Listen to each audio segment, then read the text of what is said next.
Greetings, everyone, and welcome to our final installment, at least for now, of the Weird Happenings in the World series.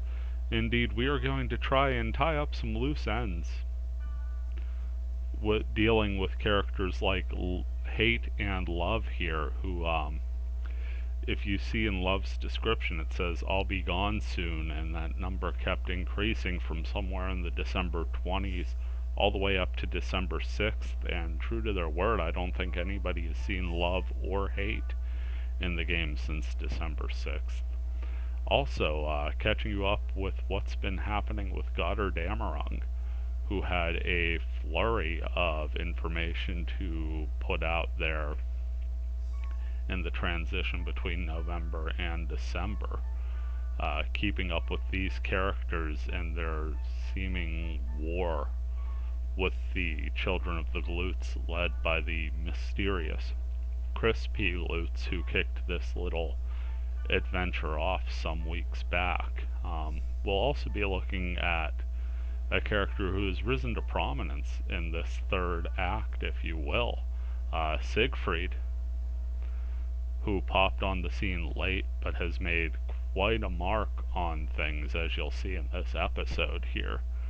Especially as they relate to the previously mentioned Glutes and Glutes' followers, the Children of the Glutes. Mark Hunt, who won't be featured here, I believe they're somewhere on the rankings, but I didn't track them down, and My Schnitt, who you see here. So let's go ahead and get into things. We'll start things off here looking at an older post by Siegfried. This one goes back to November 12th, saying, "Chris is no hero. I watched him fall many times in battle." This, of course, was following a coded message from Goddard Amarung referring heavily to redemption. Now, you'll see that the coded message was responded to by My Schnitt later that day, but it was actually Mark Hunt who would, respond to Siegfried with a post titled "The Lord's Arm," saying, "You see a holy visage of our Lord and let him fall, fool," and so forth and so on. He actually took a rather defensive posture here in this statement, which seemed oddly out of character for him, but did try and turn things around at the end and use it as a way to sort of try and recruit Siegfried, bring him into the fold of the Children of the Glutes, that cult they were starting, that honestly never seemed to move much further past Schnitt and Hunt specifically. Now, again, I would like to point out that Siegfried's comment, Schnitt's retort to Goddard Amarung, and Hunt's retort to Siegfried all happened on November the 12th, and even Goddard Amarung's message had happened only a few days previous on the 8th. And then we had pretty much no contact, absolute silence on this subject until December the 6th, which winds up being a very busy day for Siegfried. As you can see here, he posts a comment titled "The Lord's Butt," saying, "Such arrogance was not displayed when my blade plunged into you and your accomplices. Like any villain, you are weak and trembled in front of the might of a true hero. It matters not. You were both just pawns. You were never out for any real war." Very, very strong wording here, and the implication is that something had happened where perhaps the Children of the Glutes, perhaps all three of them, with the way this is worded, "My blade plunged into you and your accomplices," that would imply at least a group of three.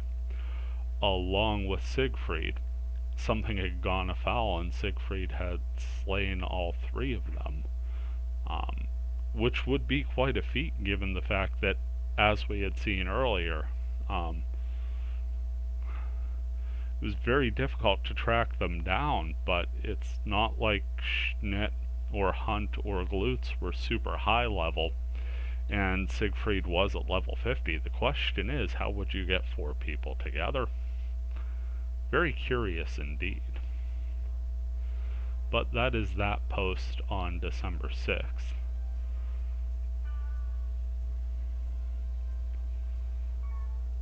Let's go ahead here to a different spot. Here was a post from Maho, who was somebody I had the experience of running into once in a root town. They were asking about Siegfried, much as they do in this post here, mentioning that they had run into them previously. And the extent of my experience with Maho was simply a back and forth about them wanting to find Siegfried, me responding that I hadn't seen them. Then they asked me to pass on a message to Siegfried if I would ever run into Siegfried, and simply logged off.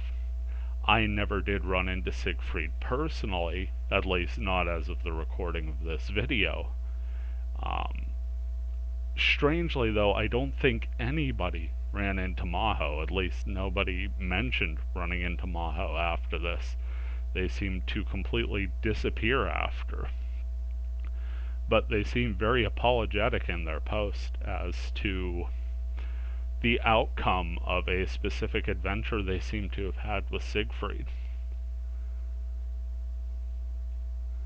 Now we're going to back up here because it already got past where I wanted to be.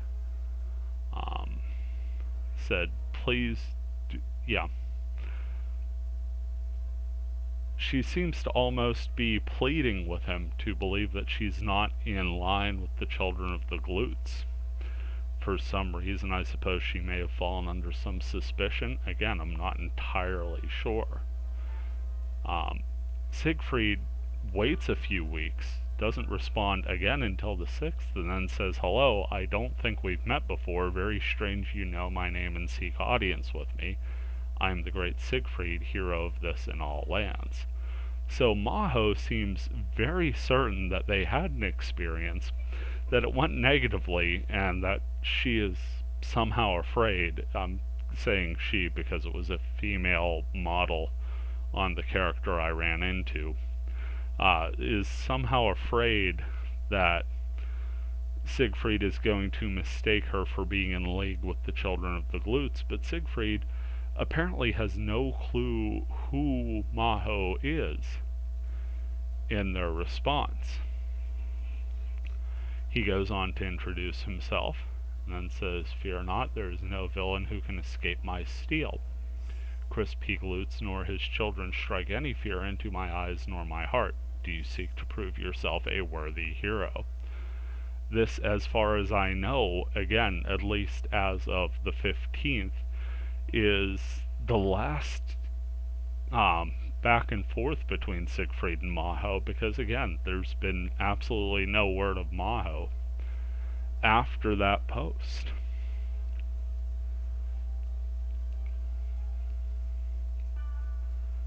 But we have Siegfried on the 6th speaking about not being afraid of the children of the glutes.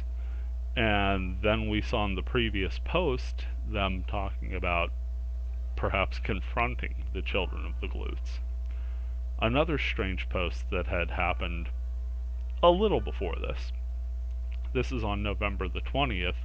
Two posts pop up from a character named Rocha or Rocha G about Donziger, who, and this all reads like a textbook basically. It's just lines and lines of informative text seeming to go on about due process and fair trials statutes, at least this first post.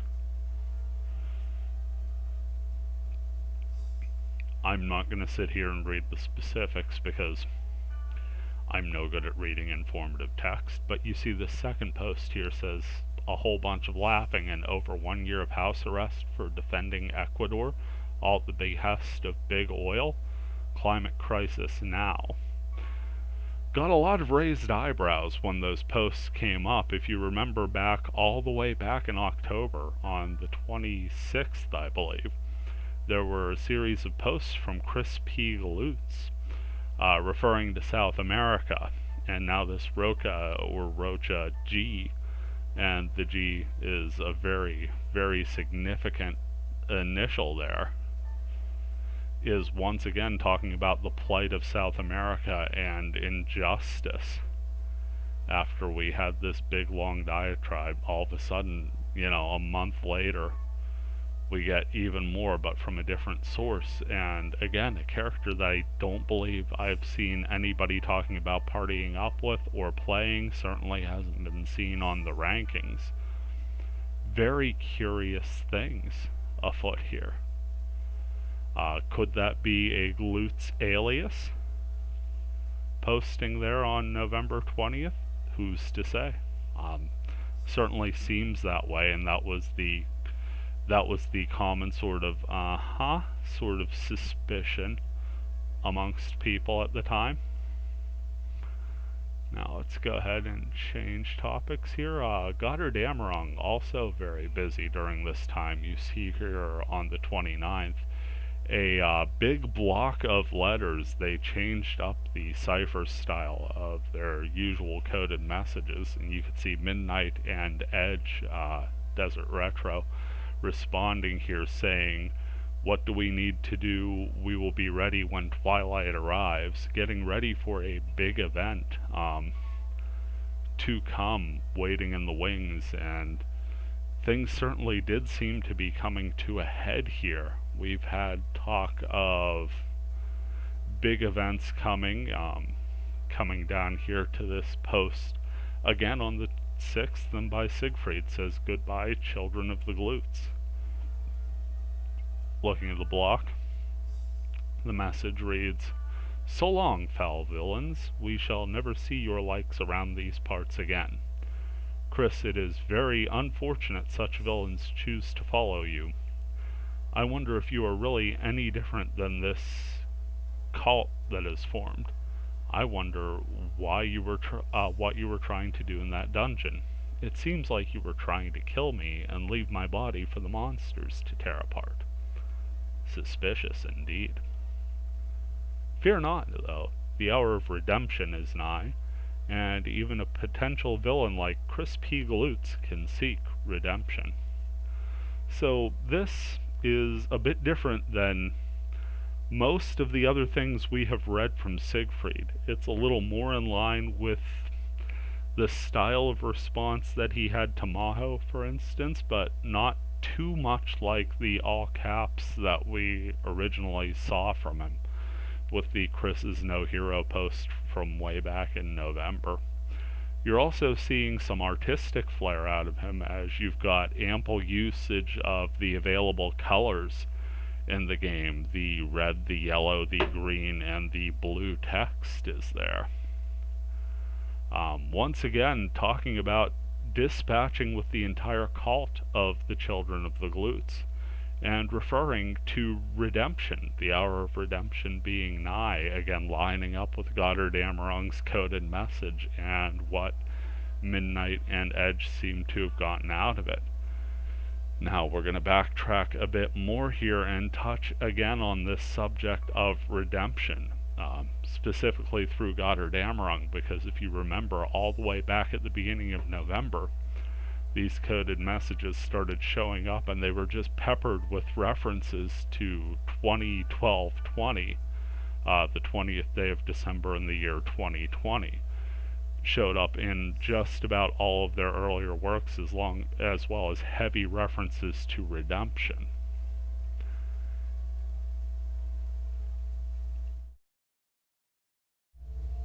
Now, looking here, we have one of the final messages to be decoded. I pulled this out of the .hack numbers group on the Fragment Resurgence Discord, and if we look at the message here, it says, "Twilight soon approaches. Have I gone too far? Errors may have been made. One might say I was too zealous. Now the time approaches. Errors, mistakes, these are mine to bear. Soon the sky will turn scarlet. I will be sacrificed by the gods, never the same. Embraced by the Spectrum Dragon. 2012-20, Redemption." This, I believe, served as a final message from Goddard-Amerong, as I don't believe they had been seen after this. I believe this was in a series of cryptic emails that was sent out to different members of the group who had personal contact with Goddard Amarung in game. And what I want to draw you to is not so much the sentences themselves, though they do have the usual smackings of tension and just this absolute climactic build to the redemption, the event of redemption that's going to be coming on December 20th, or has been alluded to. I actually want to bring you to something that had been pointed out in the group. If you look over at the left-hand side there, the very first letter in each line, you'll see that the first 9 lines spell out the one sin, THEONESIN, which of course in .hack was a very, very pivotal event. It was the thing that made Orca and Balmung in the world's lore the legendary characters they were. Also a reference to the Spectrum Dragon that I believe is the name of the end boss of the event. Now we know the one sin is in Fragment. Several people in the community have run it. There are plenty of great captures out there of the event. Is this perhaps the redemption event coming on 12/20? I would like to think so. It seems to be heading that way. That is all I have to pseudo report on here in this series of weird happenings in the world. Again, I just personally want to thank everybody who has played any part in this whole saga, be you the person or people who were planning this and RPing the characters, those of you who were working to decode the messages and sort of unravel the mysteries, those of you who were peppering me with messages and getting my lazy butt into gear actually following this stuff in the first place, because I'll fully admit, I kind of missed the boat at first. I took a look and said, oh, that's neat, and just sort of went about my business. I will say these have been sort of challenging videos for me to make. This is not the most comfortable I am working. As far as my style goes, I like to just be playing and record commentary on the gameplay. But I'm glad I got the chance to do these. Hopefully they have been entertaining and informative. This has been a Grumpy Old Guy Gaming, and we will see you for whatever redemption may be coming our way on December 20th. Take care, guys.